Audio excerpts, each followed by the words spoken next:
from the University of Potsdam, Germany. Arkady is a professor of theoretical physics at that university in Germany, and he leads a research group of statistical physics and theory of chaos. And Arkady is, I mean, all of you know him, but I have to at least remember that he's one of the most renowned international experts in the fields of synchronization, statistical theory of chaos, effects on nonlinearity, and many disorders and dynamical systems, and many other topics for which he contributed greatly in science, in the growth of these areas, and is also the author of several important monographies on these topics, which are really recognized as references for all researchers in the world. So it's really a pleasure to have him here. It's a long time we didn't see each other, and but we'll enjoy his talk for this afternoon. Thank you very much, Arkady. Thank you very much, Roberto. So I start sharing my screen, and it should be in this way. Should be okay, seen, yeah. Yes. Yeah. Okay. Yes. Perfect. Okay. So, and also the cursor. Okay. So there is a long project started some maybe 12 years ago, and there were many collaborations, and still it is not finished, I would say, but I will try to say about our understanding of this topic. So the whole idea of localization was first published by Phil Anderson how many, 65 years ago, in this famous paper, and he himself noticed that he was not quite aware of importance of this issue at that moment of time, but eventually it appeared to be a really universal phenomenon for disordered media. It's quite interesting that almost simultaneously, in a little bit different context, the same idea of localization was pursued by Soviet scientists Gertzenstein and Vasilyev. In '59, they published this paper in the Probability Theory and its Applications. So while Anderson considered motion of an electron in disordered lattice, so they considered a reflection from a disordered waveguide and showed that so almost everything is reflected and nothing comes through this waveguide. So what is the main effect? And it of course depends on the dimension, but I will restrict to one-dimensional systems in this talk where this localization is mostly pronounced. So there is different ways to represent it. So one can say so that with disorder, continuous spectrum in one-dimensional medium completely disappears, so there is only discrete spectrum which remains. Or in physical language, there is no propagating waves and only eigenmodes of this discrete spectrum, which are exponentially localized.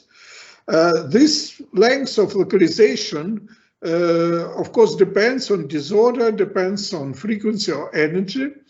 And it is this idea is applicable, as already first two papers show, to any wave system. So lattice, maybe partial differential equation, physically speaking, to propagation of light, propagation of sound, propagation of microwaves.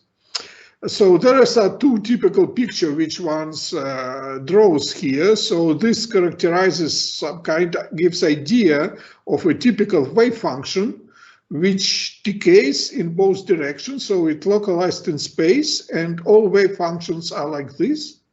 And this picture gives an idea of this another way of how localization manifests itself, is that if you send waves or particles, say, in disordered medium, so they almost nothing comes through and everything is reflected. So there are many experiments, especially recently, about this localization. So one of the things is that you should avoid just damping of the waves, or according to just dissipation. But so, for example, in this experiment, so they created in a medium disorder with some disordered speckle structure and centered then a beam of light. And in this experiment, so there is no time, but there is propagation direction, which plays a role of time in optics, so that whether this beam spreads as it propagates corresponds to the spreading of a wave packet in time in quantum mechanics. And for weak disorder, so there is almost, so there is definite spreading, while for a strong disorder, one just observes localized mode, this two-dimensional pattern, which is this manifestation of localization.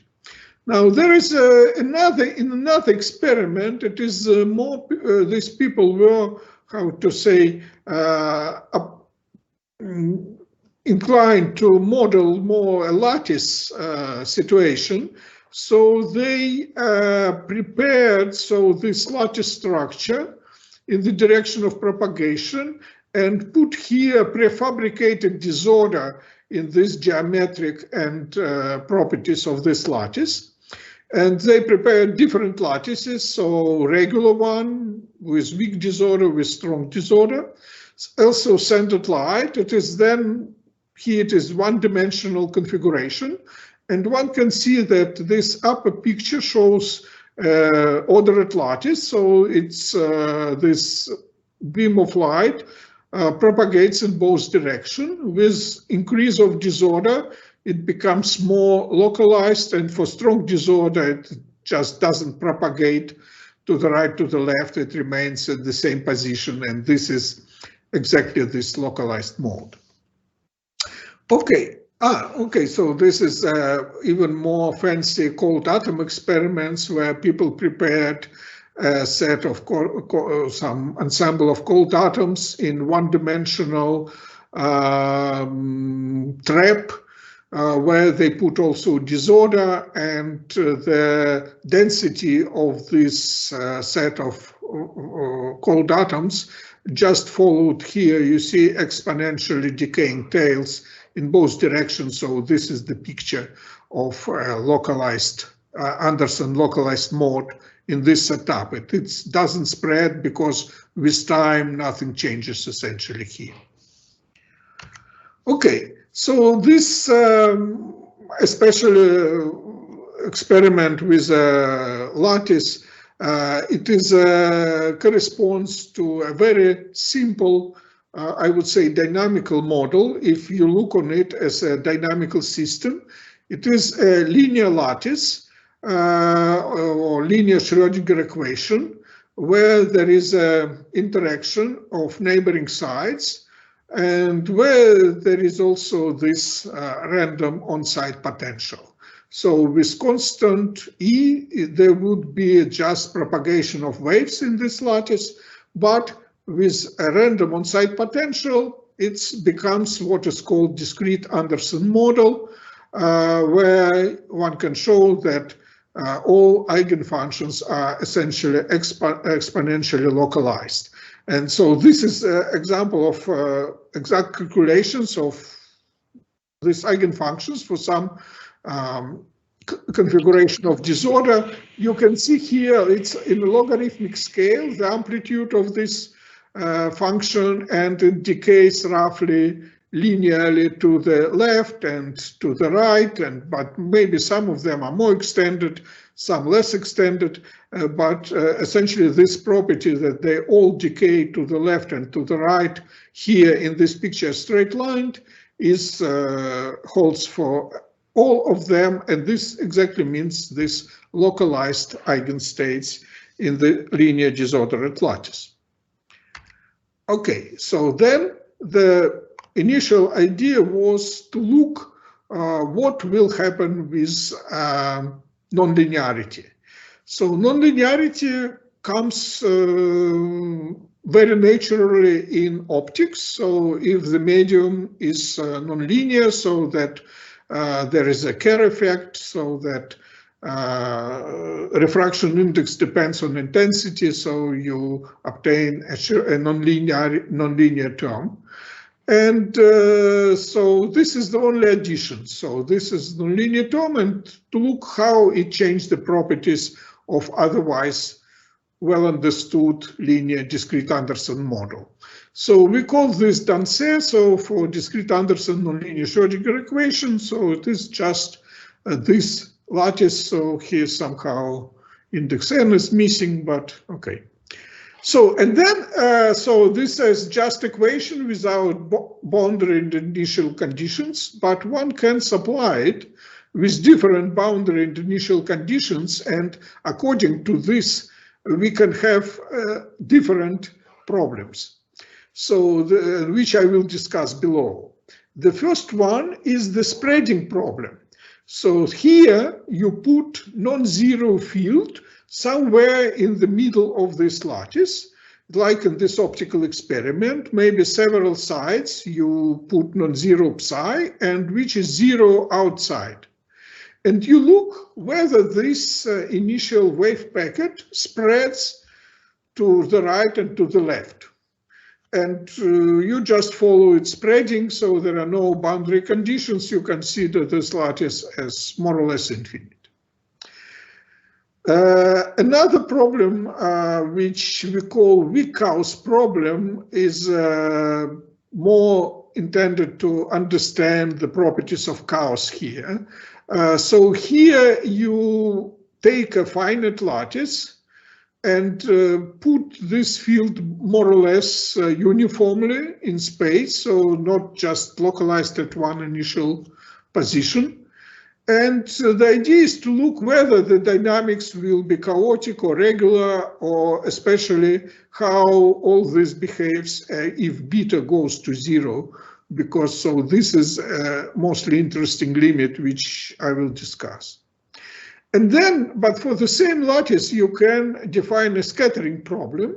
You can say that you have such nonlinear disordered lattice, just a layer of it, and say from the left is there is some incoming wave coming, sorry, which then may penetrate this lattice or maybe will be reflected, or and you look which regime will appear here. So these three problems we will discuss for the Danse model. So the first problem is quite straightforward. You prepare a long lattice, you look, take some parameters, and you put somewhere in the center your initial field, and then you integrate the system of dynamical equations, which is here, and you look, so what will be the field after, say, long time. And if there is no nonlinearity, so here this is black curve, you observe just from this initial condition some superposition of modes develops, so all of them are localized, so the total field looks like this. Here there is some averaging over time locally, yeah. But if you have a finite nonlinearity, this nonlinearity parameter beta, you observe so what is rather slow spreading. So after some time, here 10 to the 5 in dimensionless units, you see that this red profile is already wider than the black one, and even more wide at a long, after a very long time. So this is of course some kind of average profile. It is rather smooth, but also in individual realizations you do see this, although there are very strong fluctuations. So it was no spreading in a linear problem, but nonlinearity gives spreading. And if you look on the field, it is irregular turbulence, so it is clear so that chaos is gives rise to this spreading. And now, so the idea is to look how this happens, so whether it is diffusion or not. And the numerics shows that it is indeed subdiffusion. It is a very weak spreading or very slow spreading, so that the width of the wave packet around some mean value, it's just grows roughly as a power law, which probably depends, maybe weakly depends on the parameters of disorder and nonlinearity. So here, for example, different disorders. In the linear system, by the way, there are these dots. So the spreading after some initial redistribution among Anderson modes, it just stops. So you can immediately check that indeed your calculations give correct result for small, for vanishing for linear problem, but it remains spreading for very long times, but weak spreading. Okay, so how you can understand the spreading? So it is, if you look on this linear lattice, so then you can find eigenmodes which are localized. So I showed them on the picture. Yeah, so, and if you write equations in the basis of these eigenmodes for linear problem, they will be just, they will have their own frequency, there is no any interaction. But with nonlinearity, there will be interaction between modes due to their overlap and due to nonlinear cubic term. And basically you have this equation. And the idea is, so the only source of spreading is exactly this interaction between different modes. And the question is, you can ask, so modes, say, M1, M2, and M3, which already exist in the lattice, they may excite through this term some new mode M, which will grow and will be added to the wave packet, and this will continue. But the total density is conserved, so you can estimate these amplitudes, so from the width of the wave packet. And if you think so, some kind of random wave approximation here, you assume that you have chaos and here the random phases, so just this a constant term. Upon averaging, then rate of excitation of newly involved mode you can estimate as square of this, which is decreases if the wave packet becomes wider. And so for the width of the wave packet, you have such an equation, and this leads you to this dependence. So this width, say squared, grows as time in power 0.4, which is a little bit faster than what we observe in reality. It is closer to 0.35 or maybe 0.31 in some cases, but it gives roughly you this subdiffusion. Okay, so far so good. So one can think so the problem is solved, but what suggests numerics, so it is somehow limited to not so long time intervals, say in the terms of this very slow diffusion. And if one wants to answer questions whether this spreading will last forever or how it will depend on the nonlinearity constant for weak nonlinearity, so we need really to look at very large lattices at very large times. And why it is this needed? Because there are indeed arguments, theoretical arguments, I would say, which are against spreading.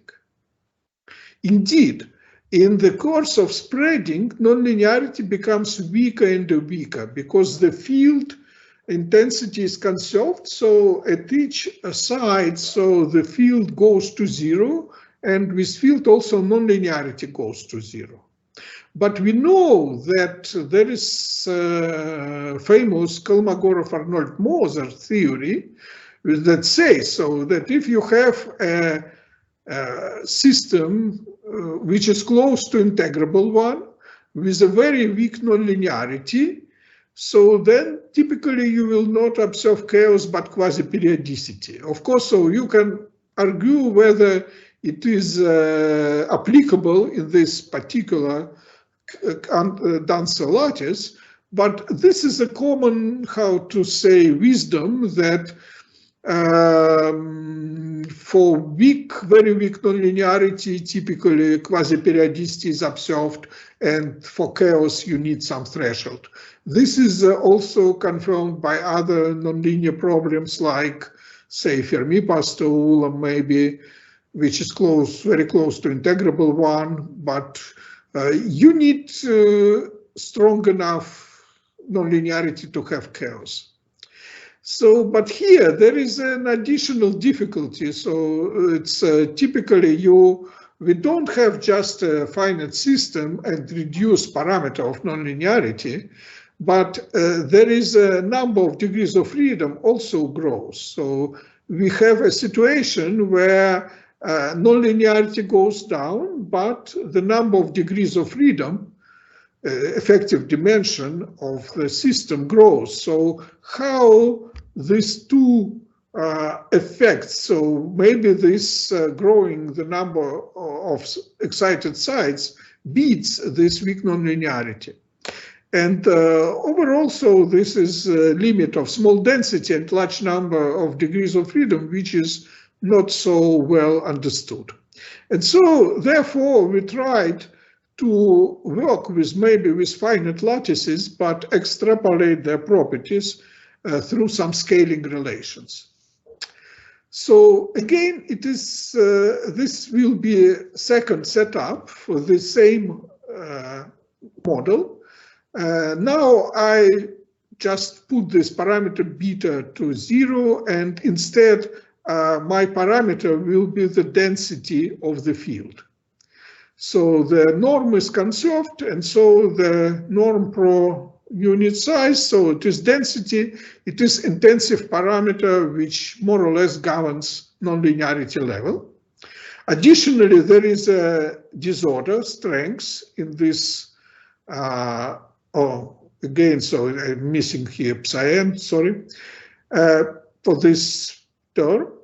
And there is also lattice length. So we don't want now to have infinite lattice, we want to have finite one, because we want to just to see whether it will, what will be behavior. And so the idea is, so we just fix disorder, distribute field more or less uniformly with some density in a lattice of size L, and look what will be the dynamics. And you can rather well control what is happening by calculating the largest Lyapunov exponent. So if it is a quasi-periodic motion, this exponent will be very close to 0. So this closeness is more or less your proportional to, inverse proportional to the integration time, but could be set, say, some threshold for given integration time. And for chaotic regime, so lambda is definitely larger than this small value, and that in this way you can distinguish whether in this lattice there will be order or quasi-periodicity or regularity or chaos.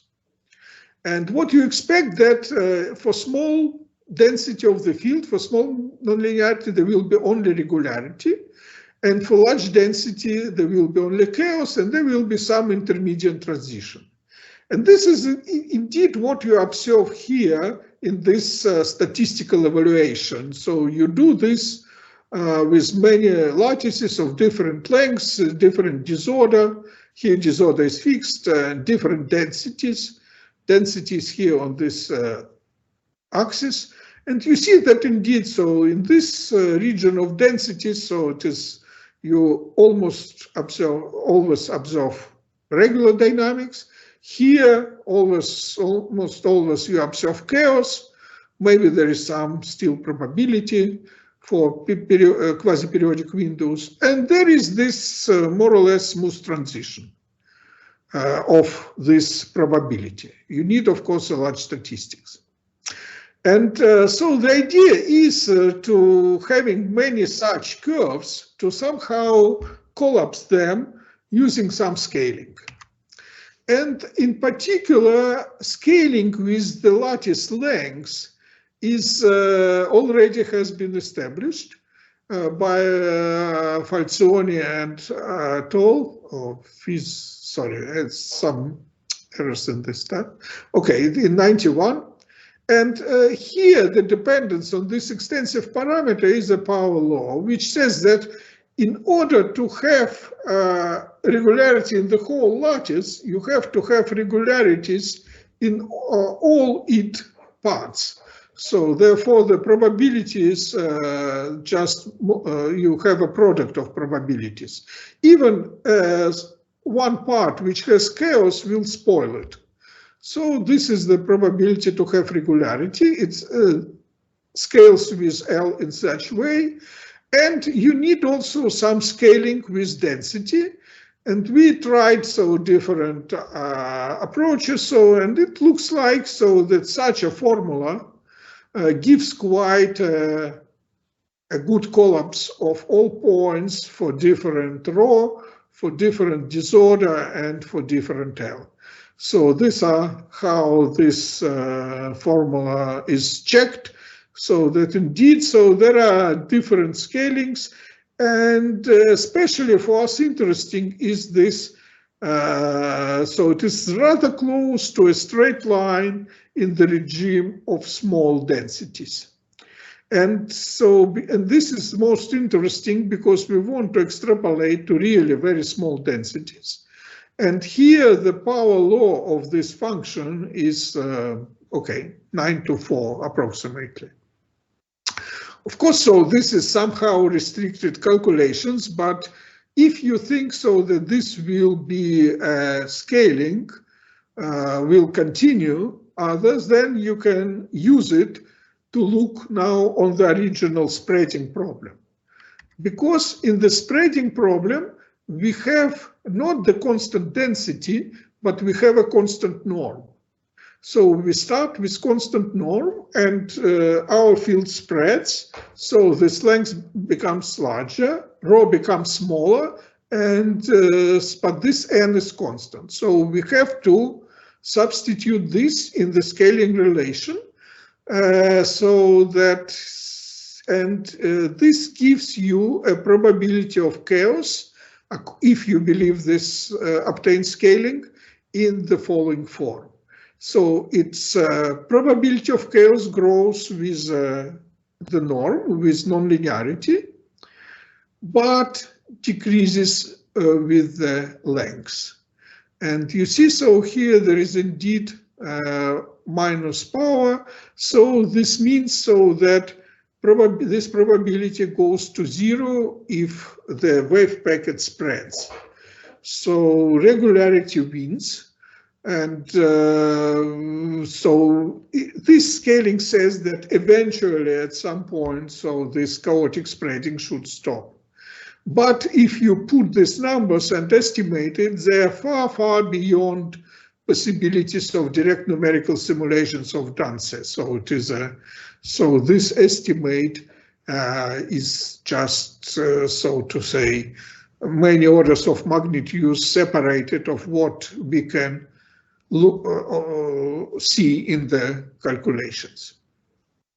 So this is this argument. So it essentially this scaling supports argument that the slow subdiffusive spreading should eventually stop. Now this is the third problem for the dancer, as I promised. So it is scattering problem. So this is the picture. So you have a disordered nonlinear lattice, so finite length, and it is attached to maybe ordered lattice and linear. So here there is some incident wave, and there is reflective wave and transmitted wave. And the question is, so how these properties of reflection and transmission depend on the amplitude of this wave or on the nonlinearity parameter. It's essentially the same. The amplitude of the wave, we take here to be 2, and change this parameter beta. And there is an interesting, change in the whole ideology behind this problem. Because in the previous dance setups, it was purely conservative dynamics. So you have to, norm is conserved, energy is conserved, so you have to apply symplectic integration to preserve these integrals. Nothing gets lost. But if you look on this setup, you have radiation of transmitted wave and radiation of reflected wave, and you have forcing. And these radiations, so they bring dissipation to this problem. And so you have a dissipative forced nonlinear dynamical system. So it is no more conservative one, it is dissipative. So you have to look for attractors. It could be simple attractors, say periodic, or it could be chaotic, strange attractors, but their properties now define what happens here. So it is not any more conservative Hamiltonian dynamics. So if you look on a linear scattering problem, then there is only one attractor. It's just at the frequency of the forcing. And it is in a linear dissipative system, it's just a force solution. And you can characterize its statistical properties. So you take many realizations of disorder, you construct this linear solution, and you can see that indeed it's on average decays exponentially in space so here some fluctuations, of course, so from one realization to another one. But this is just the property which was established by Gerstenstein and Vasiliev in '59, that if you have disorder at lattice, then what goes through this lattice exponentially decays with the length of it. Okay, so this is a linear solution, it is unique. What you can additionally do, you can look on its stability. So of course it is stable because of radiation there, but it is really weakly stable. Especially if the lattice length is large, the real parts of some eigenvalues are very close to zero. So it is very weak stability. Why? Because in the middle of the lattice, there are modes which are radiated very weakly to the right and to the left because they are exponentially localized. So you have modes in the middle which are nearly conservative ones with a very weak dissipation, and this makes your system only weakly stable. So it has eigenvalues very close to imaginary axis. So this largest eigenvalue, so for different realization of disorders shown here, notice that there is a logarithm of basis 10. So already a lattice of length 30, its typical values of these eigenvalues are, say, could be 10 to minus 8, but could be also 10 to minus 10. And so with these properties, it is difficult to cope. But what can you do? So you can, now you have linear solution, and you can, it is in dissipative system as attractor, and you can apply what is called nonlinear continuation of this equilibrium. You add parameter beta, and you expect that there will still be a solution. And indeed, so solution starting from beta equals 0 can be continued until it bifurcates, because here it is, we are just in the realm of dissipative system. There could be a bifurcation, could be saddle node, that solution just disappears, or could be supercritical Hopf, or subcritical Hopf, and other bifurcations require symmetry which you don't expect. And this, of course, properties, they depend on disorder and on the length of the lattice. So one should make some kind of statistical bifurcation analysis. So make a lot of realizations of disorder, find this critical value of nonlinearity, and make statistics so at which typical nonlinearities you lose your, how to say, stationary solution. And so here there is this statistical analysis in the form of cumulative distribution, dependence on beta for different lengths of the lattice. So you see in lattice of there's 3 elements, so in many, almost so 60% of cases, nothing happens even for strong nonlinearity. But if you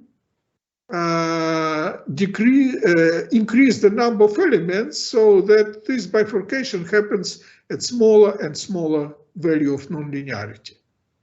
So here it is probability that beta is less than beta critical.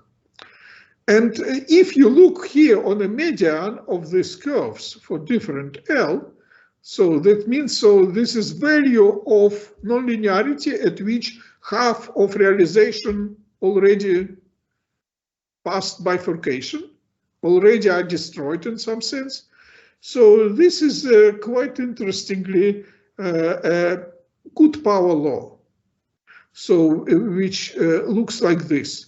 So it means that critical nonlinearity decreases with system length as a power law.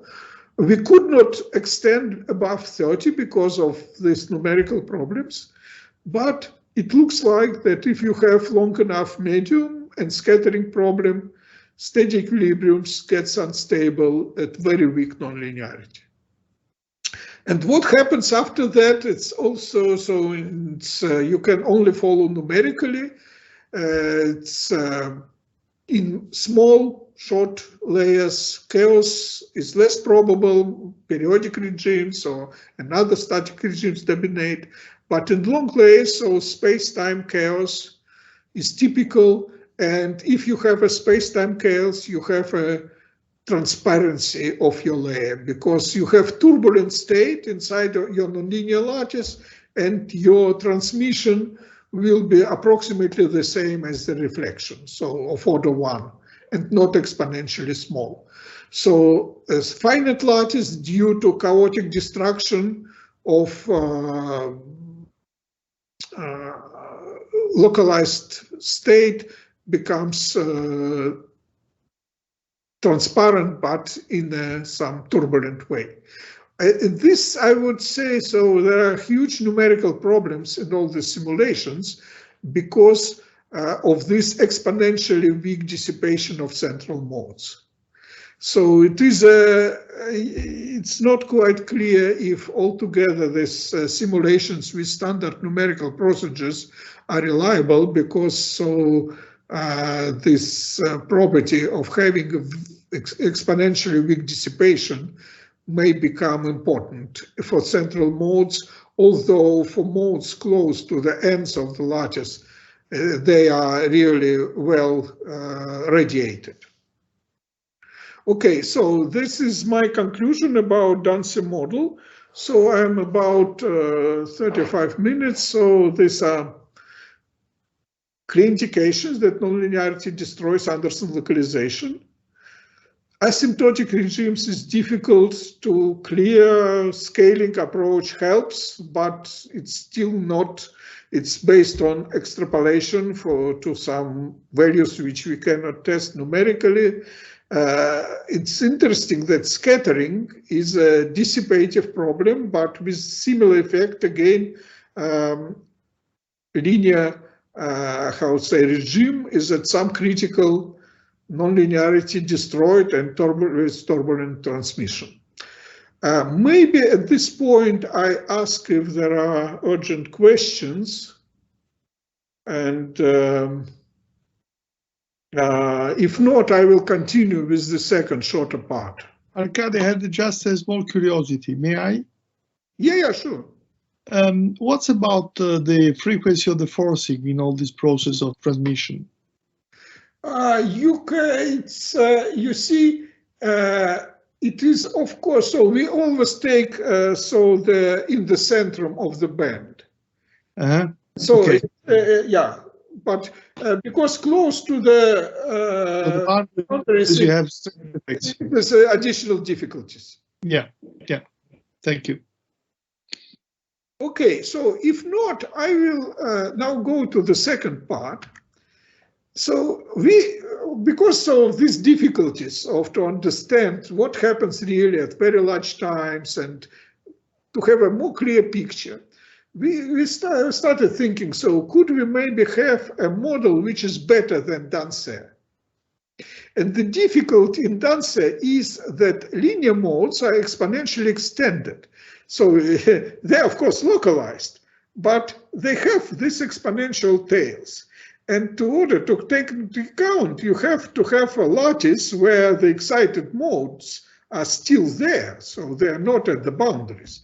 You have to look at really large lattices because each mode may have, I don't know, say 50 or 30 sides, so and then they overlap and it's difficult to follow.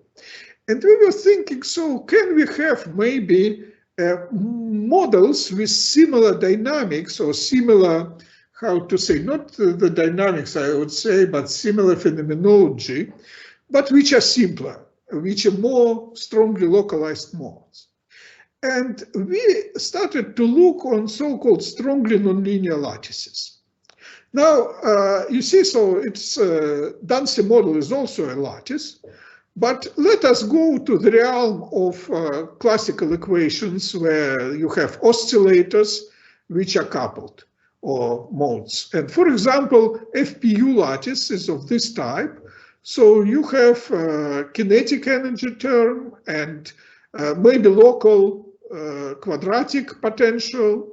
You have coupling. So this would be a linear Klein-Gordon lattice if you have only quadratic terms.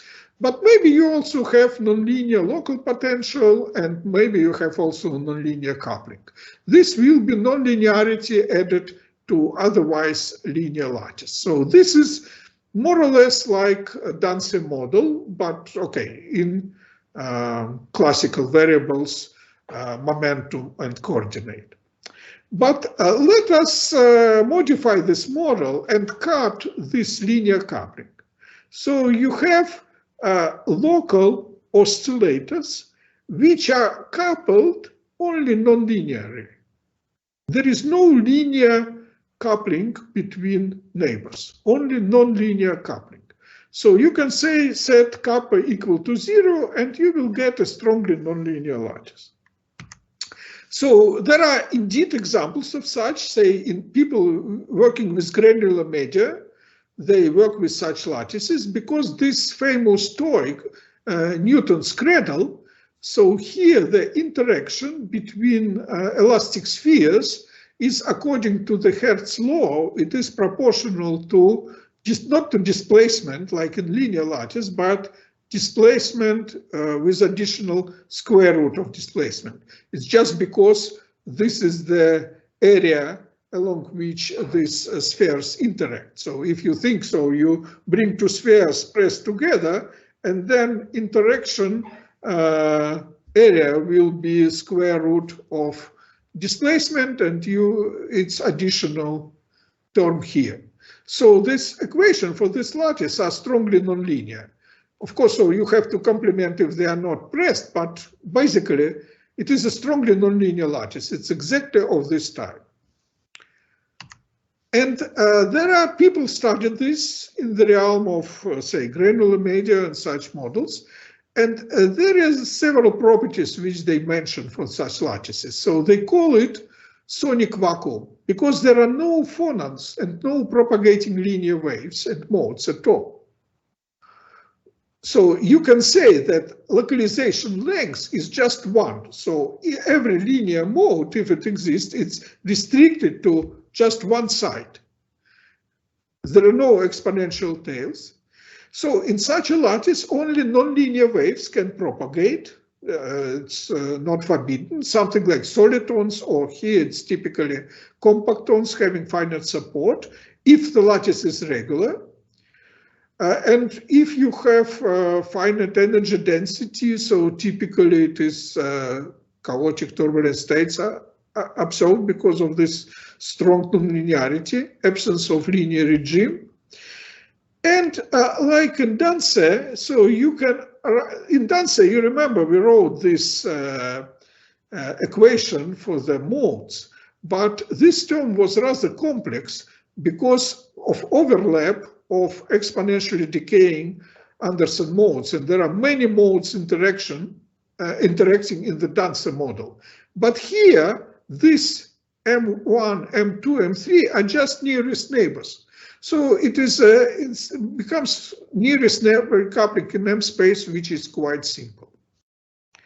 Okay, so this is how it looks like in such a lattice. So now, because there are no tails of modes, so you see there is a sharp boundary of the excited region. So here I take one, there will be equations below, but I just show, so it's a, so there is the strongly nonlinear lattice, so I put some perturbation here. Lattice is disordered, so there are some maybe wave propagating, but they stop and reflect. But you see, so there is overall shape. So here energy is shown in logarithmic scale. So this is black is level 10 to minus 4. And you see, so then indeed you can see a very well defined wave packet. And in this wave packet, I have to a little bit accelerate, it allows you to average also in a better way than in Danse, because you have at each moment of time a very well-defined width of the packet, L, and you can just say when this width increases by 1, and this will be a propagation time.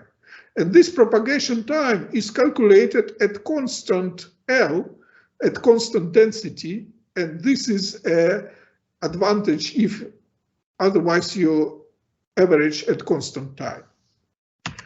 Okay, so this is one positive thing. Another positive thing that we can try, or we try to apply here, the guiding phenomenology from nonlinear diffusion equation. Because we say, so our propagation is only due to nonlinearity. If it is linear, there is nothing. And this diffusion equation exactly has this phenomenology. It conserves the total energy, has this form. There is some parameter which we don't know, but it has self-similar solutions, so which look like this. So it is localized wave packets which spread, and so with subdiffusion, of course. So here it is a subdiffusion spreading.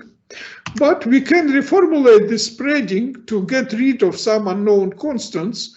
So in this a simple formula. So if you calculate the spreading time, depending on length and on the initial energy, it should scale like this with maybe non-known parameter A. And we tried this for lattices which are strongly nonlinear. So here it is a nonlinear coupled linear oscillators. You see on each side you have a linear oscillator and there is nonlinear coupling.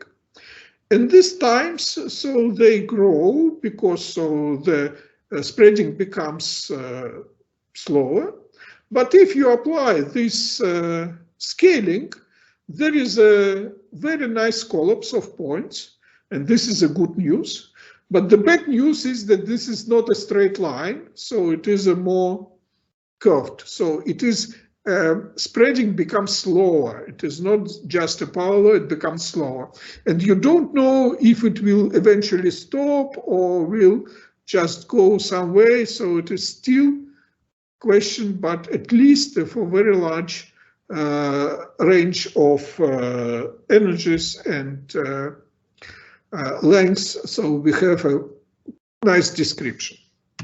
So if you look on nonlinear coupled nonlinear oscillators, so on site you have a nonlinear oscillators, again you can try to do the same. And there are again a collapse of all data points, but there are bad news, so that it is not the scaling which is predicted by nonlinear diffusion equation. You have to change here the power to have a good overlap.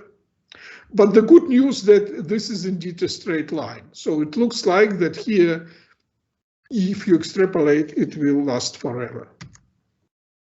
And my last example, before I stop, so in a couple of minutes, is the so-called disordered Dingdong model.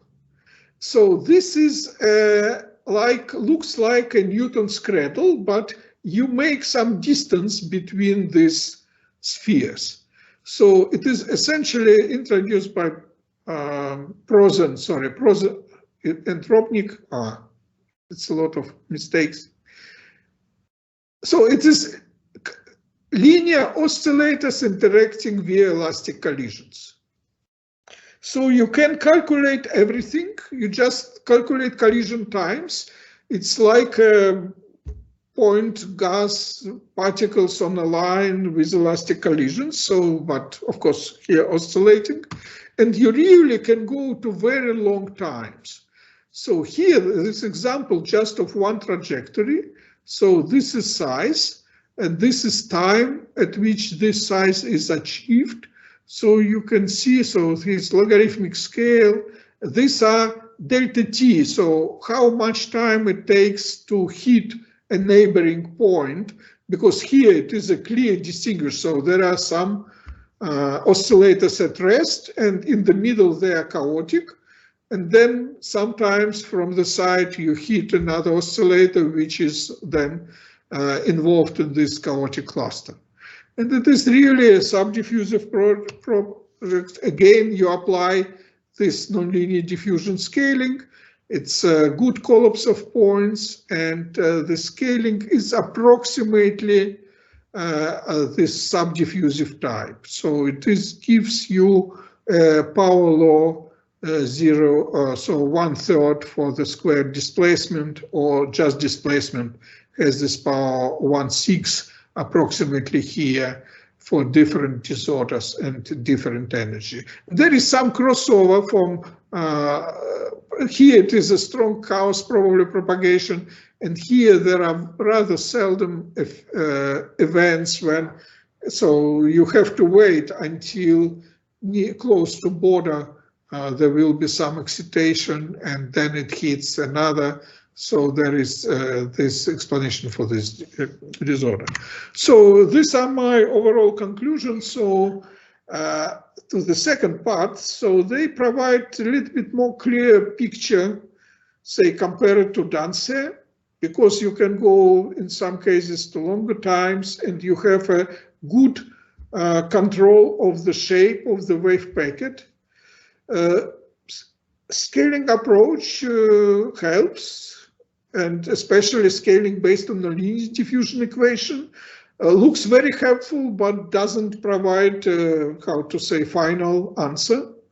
And especially we don't know how from theory define this constant A in this, and moreover it can be changing at some points. And maybe I finish so with several just there are other interesting questions with this nonlinear, especially strongly nonlinear lattices. So about their quantization, because you cannot rely on phonons, there are no phonons. So the question is, what would be quantum properties of such lattice? And another interesting issue is so-called second sound. So you can have a turbulence in this lattice, and on top of it, put some perturbations which will look like dissipative, some kind of collective waves of this turbulent state. So thank you very much. I'll stop at this point. Thank you, Arkady. Now, should I return or stop sharing probably? To see you, yeah, okay. If needed, I will start sharing again.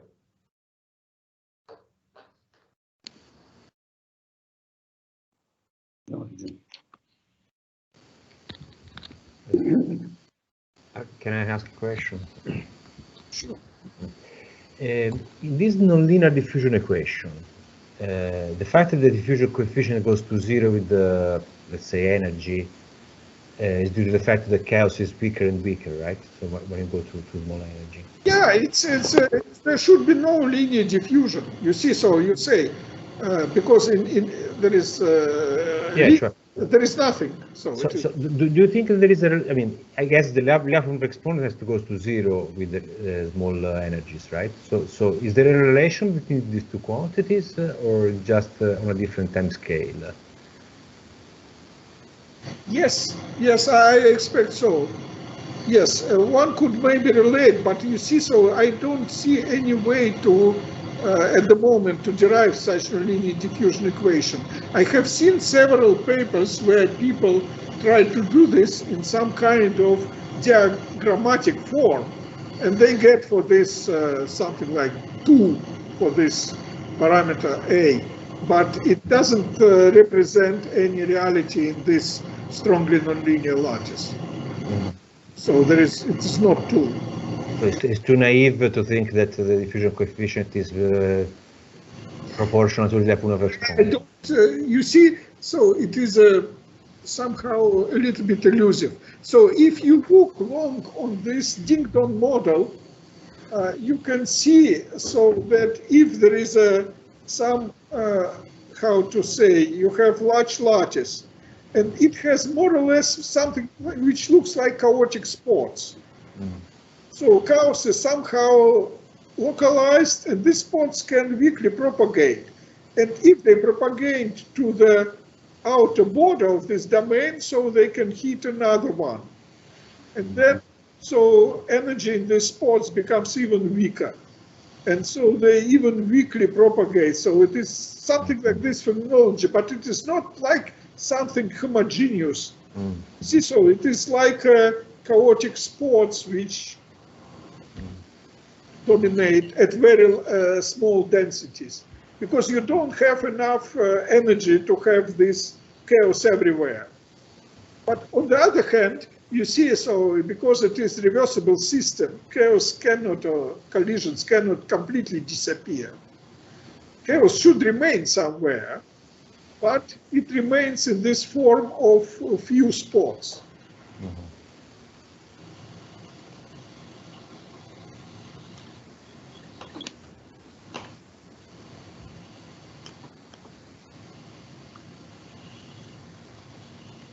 Other questions?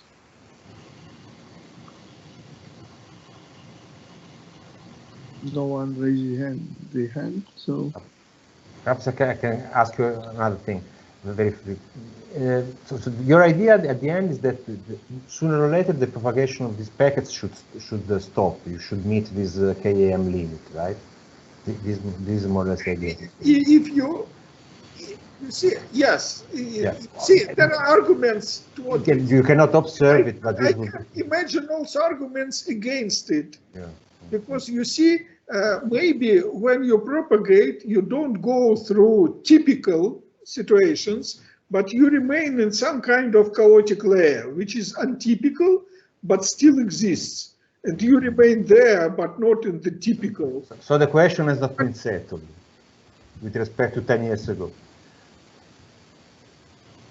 Now, you see, so it is a... So some people like Serge Abri, so they say that you have something like, I don't know, heteroclinic orbit. So you start with chaos, but it goes to something regular. But yeah, it's difficult to imagine such thing. And these people that they study this many-body localization, they believe that sooner or later it has to stop, no? Yeah, but you see, so it is so in quantum mechanics you don't have real nonlinearity. So you approximate many-body interactions with such a some kind of Gross-Pitaevsky, or I don't know how it is called, Hartree-Fock approximation, so that effective nonlinearity. But you see, so it is really speaking, so you have to remain in quantum situation where there is no real nonlinearity and no real, how to say, positive Lyapunov exponent. So it is still, so I would say, so one should consider it a little bit separately, these two problems.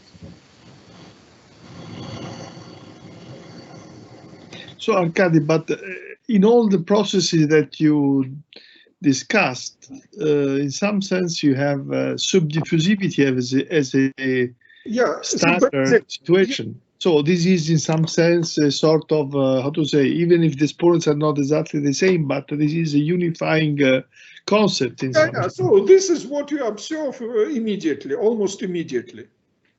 So, and this is the basic, So it is a weak, chaotic, subdiffusive spreading. Yes.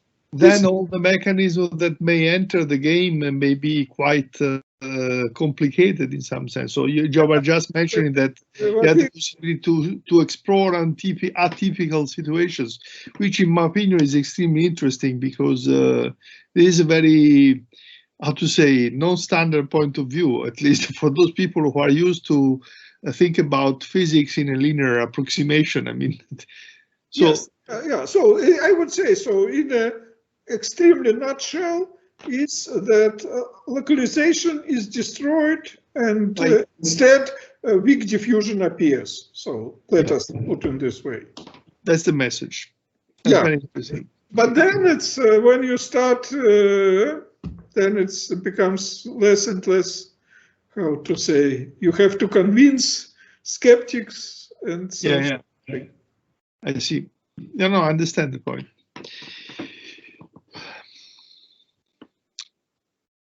Other questions? No one. No questions. So thank you very much. Thank you again, Arkady, for the very nice seminar. And yes, so it was a pleasure, and hope to see all you soon.